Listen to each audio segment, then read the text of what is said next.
crois que j'ose pas te le dire, mais je porte des dessous féminins. C'est agréable quand je passe la main. Je ne sais pas si ça te fera plaisir, mais c'est tes petits bas en satin. Lafayette, ça a commencé, en fait, ça a plutôt été la continuation de ma carrière. J'avais un groupe avant avec un garçon qui s'appelle Séverin, qui fait encore de la musique aujourd'hui. On avait un groupe à deux qui s'appelait One Two, où on chantait en anglais. Et puis je pense que l'un comme l'autre, on en a eu un peu marre de chanter en anglais parce qu'on a senti un peu qu'on était au plafond de ce qu'on pouvait faire par rapport peut-être à notre maîtrise du texte.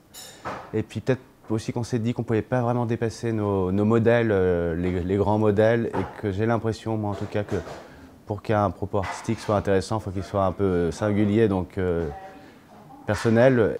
Chanter en français, je trouvais que c'était un challenge, je trouvais que c'était plus difficile que l'anglais, qui est peut-être plus flatteur un peu. Mais je trouvais qu'on pouvait être plus précis avec le français et toucher du coup peut-être du doigt quelque chose de plus, voilà, de plus singulier.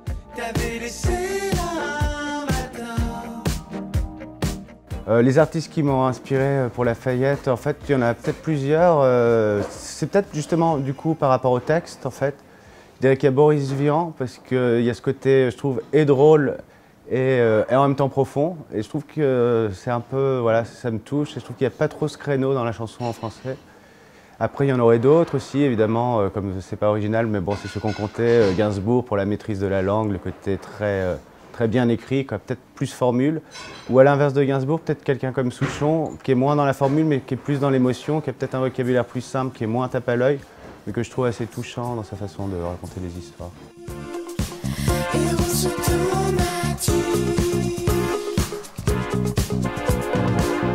Quand je repense à nos amours, ça me rend mélancolique. Ta passion pour Zola, la musique synthétique. Enfin, mes chansons, en fait, souvent, je joue soit du clavier, soit de la guitare. J'ai une espèce de mélodie en yaourt, on peut le dire, qui vient, en fait.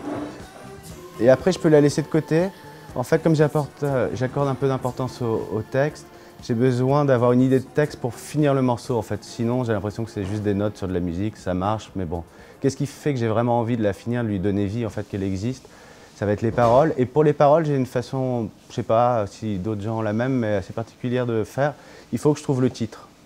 En fait, il faut que je trouve le titre, parce qu'une fois que j'ai le titre, je sais que je vais pouvoir tourner autour, c'est comme un concept, je sais que ça va être le refrain, et que faut que le titre me plaise, en fait. Et si le titre me plaît, après, c'est bon, je trouve. Je ne sais pas trop comment te le dire, mais c'est tes petits mots. J'ai intitulé mon premier album Les Dessous féminins, parce que finalement, c'est un album qui parle beaucoup de filles.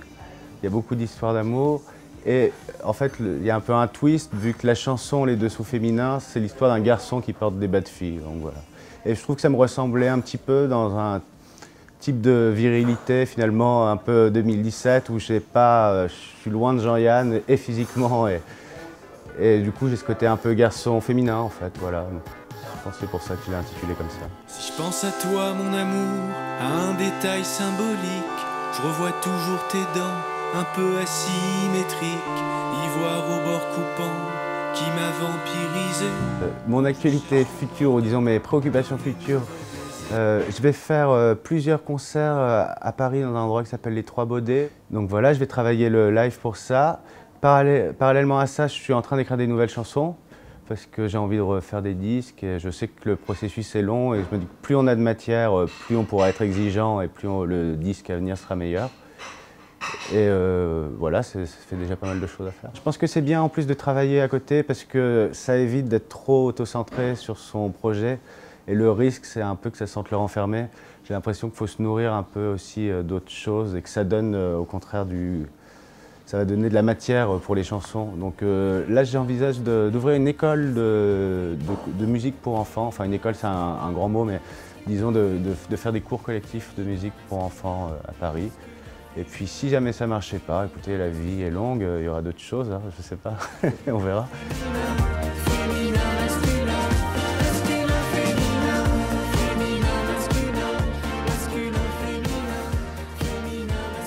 Pour moi, Lafayette en 5 mots, c'est pas les galeries, pas le général, juste amuser la galerie en général.